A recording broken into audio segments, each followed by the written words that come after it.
those horses and a boyfriend too.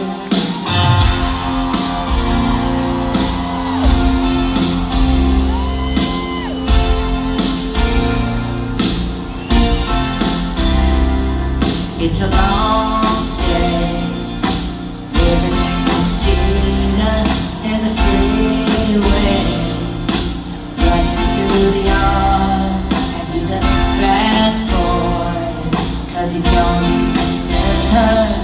He's a bad boy, breaking her heart.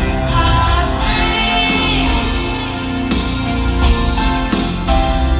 free falling.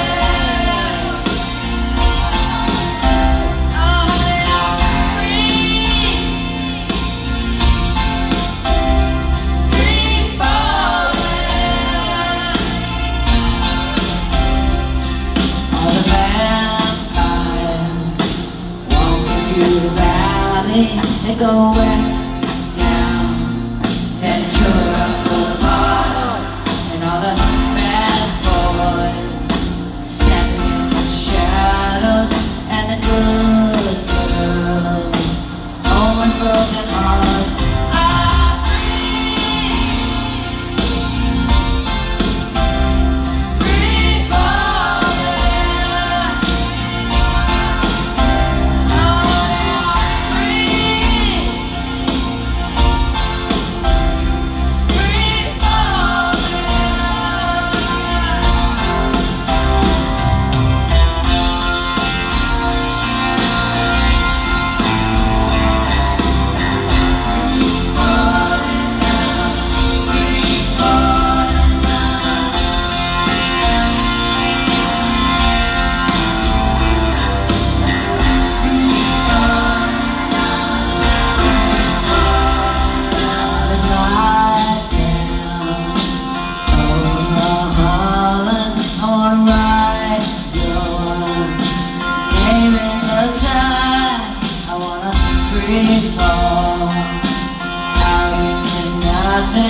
I wanna leave this world for a while.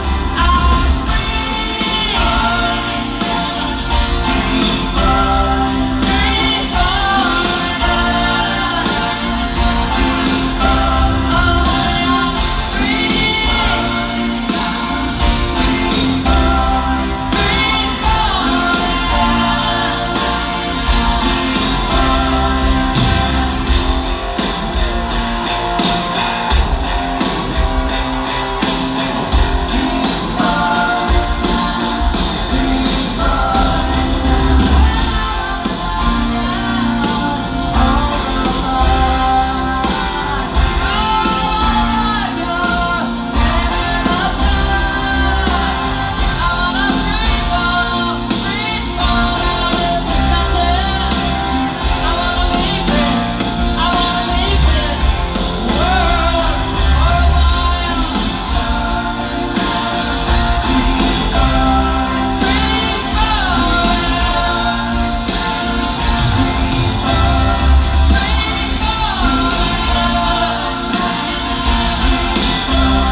So I've been singing that song, starting in the car, since 1966.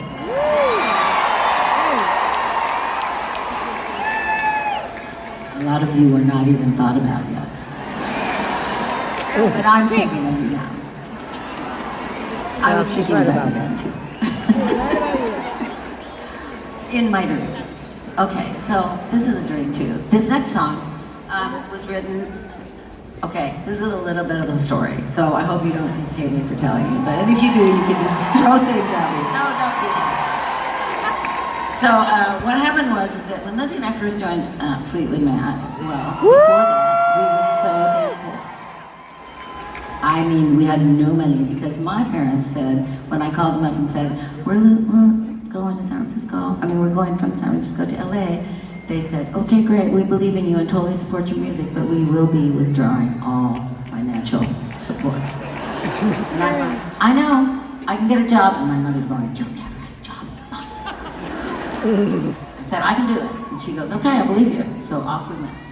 And so there we were in Los Angeles. I was a cleaning lady, had 3 waitress jobs, and this is for 4 years.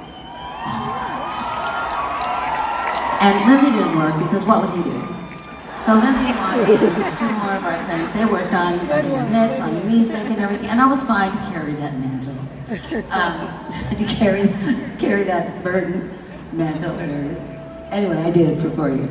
And it was okay because I knew that I was part of the game here, because really we would have just been starving in the streets otherwise. So we got used to being poor. And when you get used to being poor, it's like you go to Ventura Boulevard to do laundry and you don't even look in the store. You just go like this and straight to the laundromat and straight back to the Toyota that does not have reverse. Everything was a problem. So anyway, I just got very used to that, and I really was the money person. I took care of everything. So when Fleetwood Mac called us on the first day of 1975, and we knew kind of they were going to call us. We didn't really know who they were, but our producer, Keith Olson, said they don't need a girl because they already have a girl. And I'm like, well, that won't work. And he said, but they need a guitar player, so we have bargaining chip here.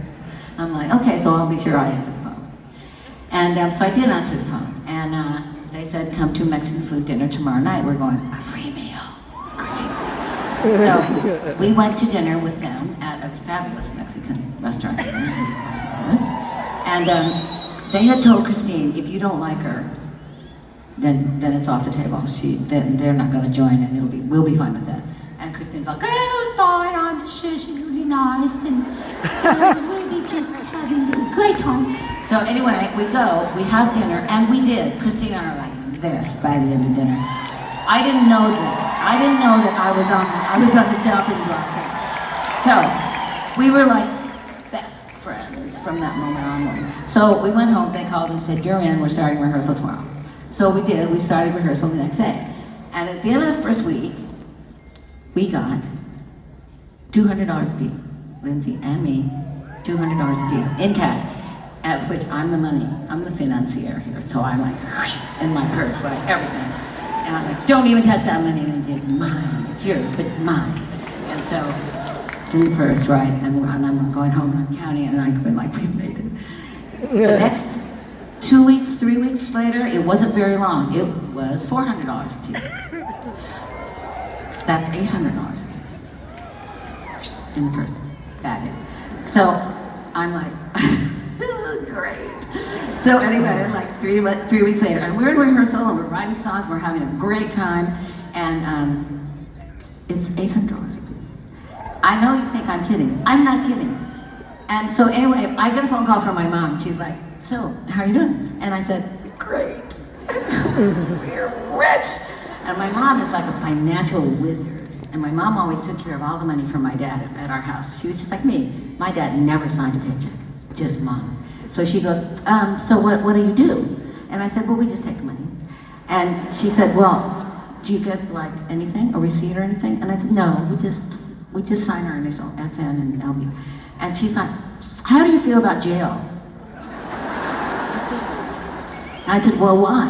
And she says, because you know there are taxes, you have to keep records. And I said, Mom, we were so poor for 4 years after you quit supporting me, that we never had to file taxes. We never file taxes in our life. We don't even know how to say the word.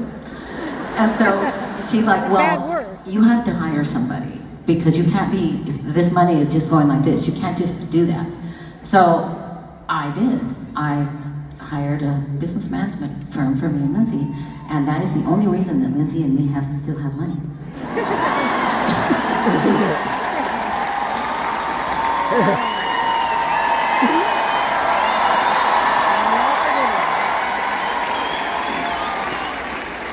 So anyway, as the months went by that year in 1975, we went on a tour. By the end of the tour, we were $500,000 together. That's a lot, right? And it was a good thing we had a business firm doing that. But I was starting to go like, I kind of miss the old days in a way. And there's a part of you that starts really carried away with this being rich overnight and everybody loves you, and it's like, I don't love everybody. As Waddy would say, like, we're not that nice. We're not really nice people. So anyway, this is what I would do, and still do sometimes. So this is the thing that's lasted my whole life and has to do with this next song. So I bought a beautiful bed with a really comfortable mattress, and that's what I slept on. And then, but when I would start to get this like, I don't know, feeling, I would take the mattress off the bed, get rid of the bed, put it in the garage, put my mattress on the floor, put an old coverlet that I still had, and some paper flowers and, you know, some Stevie stuff, and I would go, and I would sit down on the floor on my mattress. I'd go like, I am still Stevie.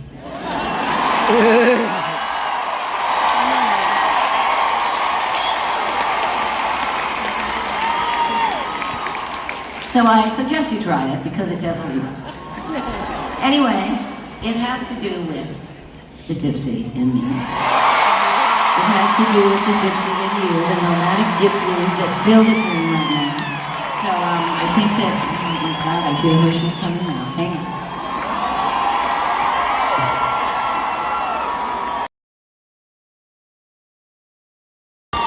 Thank you.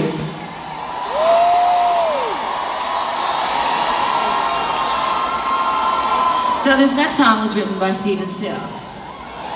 I started singing this song last summer, and I swear all his friends must call him every night and go like, this woman talks about you every single night on stage, and she doesn't even know you. And it's true, I do, because I have my own Crosby, Stills, Nash and Stills, and all those things that were so inspirational to me in the beginning. So in 1966, there was a thing here, where we live, called the Sunset Riots. This is all leading up to the fact that this was not a political song, I don't think. Lindsay and I were still in San Francisco. We were just out of high school, but we were in our band already. So we were considering coming here yet, but we hadn't gotten here yet. So anyway, there was this thing, and all these kids were hanging out on the Sunset Strip, and they were just like, you know, I would have been had I been here, just like probably smoking some pot and wearing a loud dress and laying on the sidewalk, and it's like, oh, the cops came along and said like, okay, you have to all go home. And the kids are like, why? And he said it's too late. And so, of course, this is 8 o'clock. At 8 o'clock, you have to all leave. And so, since I don't really go to bed till 8 in the morning, I would have really had a problem with that. So anyway, they got in a lot of trouble, and I wasn't there, so I didn't see it. But anyway, it turned into what they call the Sunset Riots. And he wrote this song that I'm gonna sing for you about that.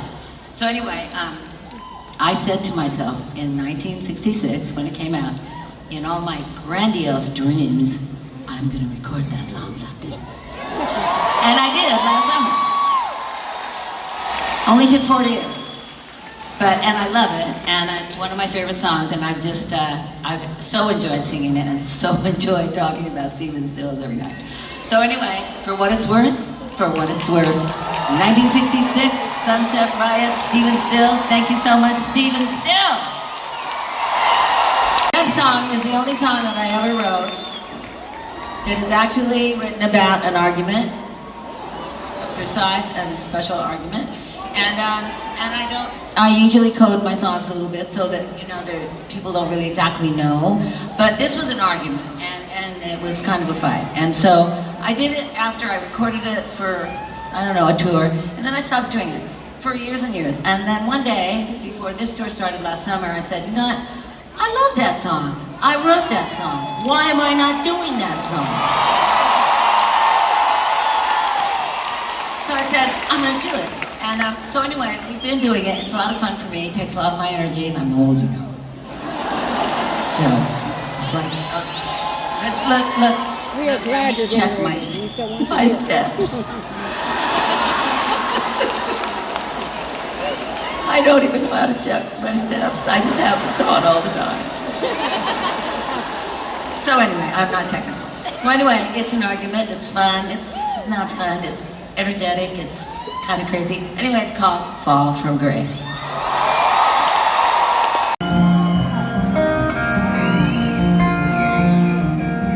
my love and I took it down. Climbed a mountain and I turned around, and I saw my reflection in the snow-covered hills, till the landslide brought me down. Oh, mirror in the sky, what is love? Can the child within my heart rise above? Can I sail through the changing ocean tides? Can I handle the seasons of my life? I don't know. Oh, That's a beautiful picture. well, I don't know. Well, I've been afraid of changing, 'cause I build my life around you. But time makes you bolder, children get older. I'm getting older too. Yes, I'm getting older too. So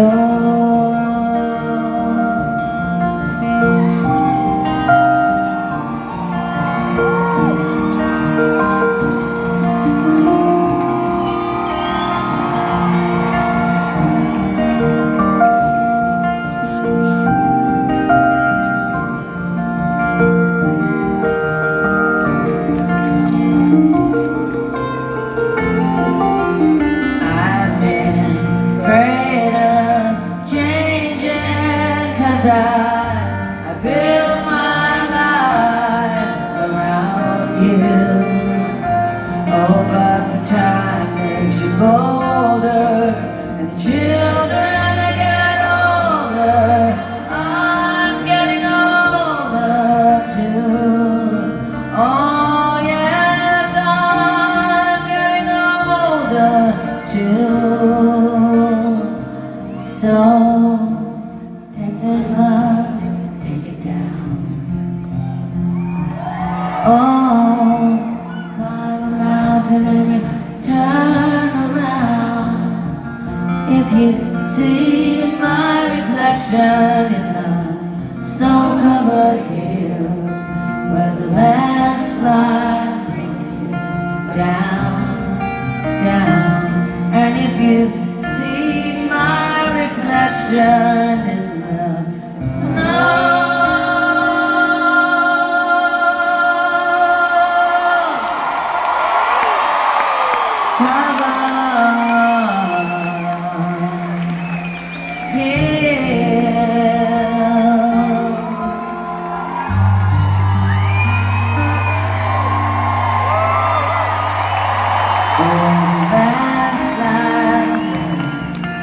now